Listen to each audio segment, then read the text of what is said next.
সুদামারে, এই জগতে কত ভক্ত, কত মানুষ আমাকে কত কিছু খাওয়ায়, আর তুই আমার প্রিয় ভক্ত, তাই তুই আমি চিড়ের নাড়ু খেতে পছন্দ করি বলে তুই আমার জন্য চিড়ে এনেছিস। আহারে হায় হারে সুদামা, তুই আমাকে কত ভালোবাসিস বল। তুই আমার জন্য চিড়ে এনেছিস, আবার সেই চিড়ে গলাতে লেগে যাবে বলে কি করেছিস, সেই চিড়েটি ভিজিয়ে এনেছিস। সুদামা বলছে, কানাই রে কানাই, তুই জানিস না কানাই, আমি আনবারের সময় শুকনো চিড়ে এনেছিলাম এবং রাস্তা থেকে হাঁটতে হাঁটতে মনে মনে ভাবছিলাম যে এ জগতে কত ভক্ত তোকে কত সোনার তালায়, কত রূপোর তালায়, কত পায়েস খাওয়ায়, আর আমি কি তোর জন্য এই সামান্য চিড়ে নিয়ে আমি তোকে দেব? তাই ভাবতে ভাবতে কানাই সেই চিড়ে কি হয়েছে, আমার চোখের জলে চিড়ে ভিজে গেছে।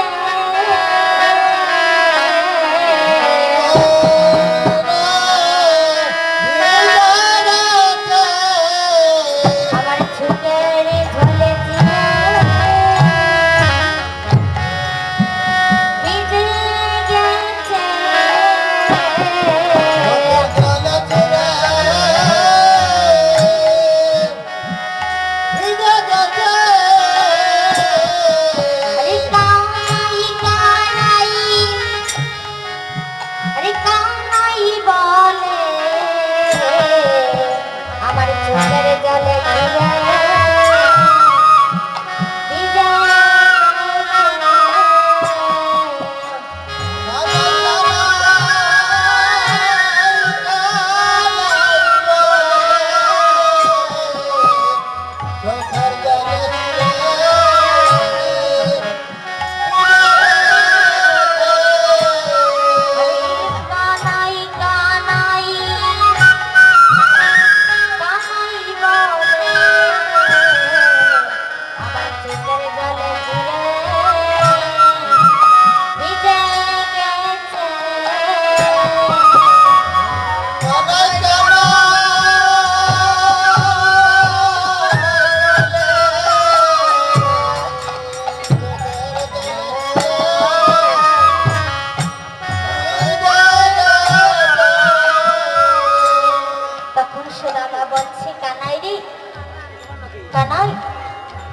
আমি তোর কথা ভাবতে ভাবতে আমার চোখের জলে সেই চিড়েগুলো ভিজে গিয়েছে। আর তখন কৃষ্ণ বলছি, আরে সুদামা সুদামা, আজ আমি এই সিংহাসনে সেই ভিজে চিড়ে আমি গেলাম, আর এই ভিজে চিড়ে সেই কলের যুগে যাবে, সেই হরিবা আসরে সেই চিড়ে ভিজে চিড়ে হয়ে যাবে, আর সেই প্রসাদ যে গ্রহণ করবে তারা সেই সুদামার মতো ভক্ত হবে এবং সুদামার মতো কৃষ্ণ কৃপা হবে। আমার শ্রদ্ধেয় ভক্তমণ্ডলী, এই হচ্ছে ভিজে চিড়ে। এখন বলছি মালসাটা এলো কোথা থেকে। ত্রেতা যুগে যখন রামচন্দ্র 14 বছরের জন্য বনবাসে যাবেন, তখন কৌশল্যা কি করেছেন, এক বাটি দুধ এনে রামচন্দ্রকে বলছেন, মেরে খোকা খোকা, তুই তো 14 বছর বনে থাকবি বাবা, তুই তো কিছু খাবে না, এই নে এক বাটি দুধ দিয়েছি, এই এক বাটি দুধ তুই খেয়ে নে। আর তখন কি করেছি, কৌশল্যা সেই রামচন্দ্রের কাছে দিলেন। আর যখন রামচন্দ্রের কাছে সেই বাটিটি দিয়েছি, তখনই কৌশল্যা কি করেছি, কই তুই করে সেই বাটিটি ফেলে দিয়েছে। তখন রামচন্দ্র মনে মনে ভাবছি,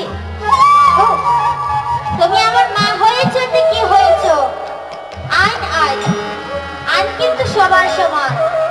তাই তিনি কি করেছেন, বলেছেন মা তুমি যে এই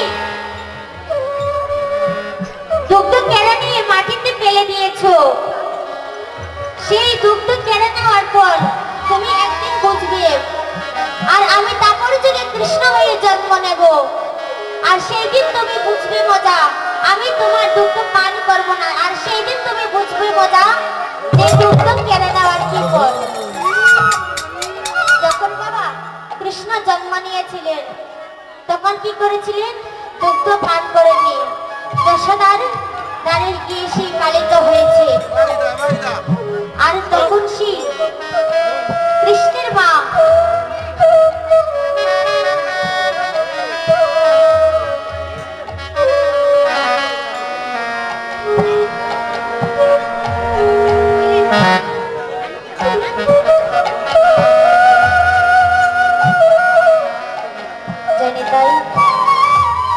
আর তখন কৃষ্ণ সেই দৈত্য পান করেনি, তখন কি করেছে? সেই কৃষ্ণের মা কাঁদতে শুরু করেছে, বলেছে কানাই রে কানাই, আমি জানি তোর বিচার সমান, তাই বলছি কানাই, এই যে আমার দুগ্ধ যে মাটিতে পড়ে যাচ্ছে আর মাটিতে যে ভিজে যাচ্ছে, তুই কি আমার দুগ্ধ পান করবে না কানাই? তখন আমার দয়াল কৃষ্ণ মনে মনে ভাবলেন, শাস্তি দেওয়ার পর তাকে ক্ষমা দেবো না নিশ্চয়। তখন কি করেছি? মায়ের কাছে গিয়ে বলছি, মাগো এই যে দুগ্ধ পড়েছে, মাটিটি ভিজেছে, এই সেই মাটি দিয়ে সেই মালসা তৈরি হবে, আর সেই মালসাটি সে ভিজে চিড়ে থাকবে, আর সেই ভিজে চিড়ে এবং মালসা হয়ে সে হরিবা আসরে যাবে চিড়ের মালসা হয়ে। এই হচ্ছে চিড়ের মালসা। এভাবে চিড়ের মালসা তৈরি হয়েছিল। আর বলেছিলেন যে এই বীজে চিড়ে এবং যে প্রসাদ গ্রহণ করবে সে এই জগতে যত পাপী আছে সবাই সেই সুদামার মতো কৃষ্ণ কৃপা পাবে। তাই গুরু হরি হরি ভক্তমণ্ডলী, এভাবে আমার শ্রী চৈতন্য মহাপ্রভু তিনি পলিথিনের করে করে মধুমাখা বিতরণ করে দিয়েছেন। আমার শ্রদ্ধেয় ভক্তমণ্ডলী, আমার সময় চলে গিয়েছি, আমি একটি গানে এখন নামযজ্ঞমালা সমাপ্ত দিয়ে দেব। তাই প্রদক্ষিণটা বলেছেন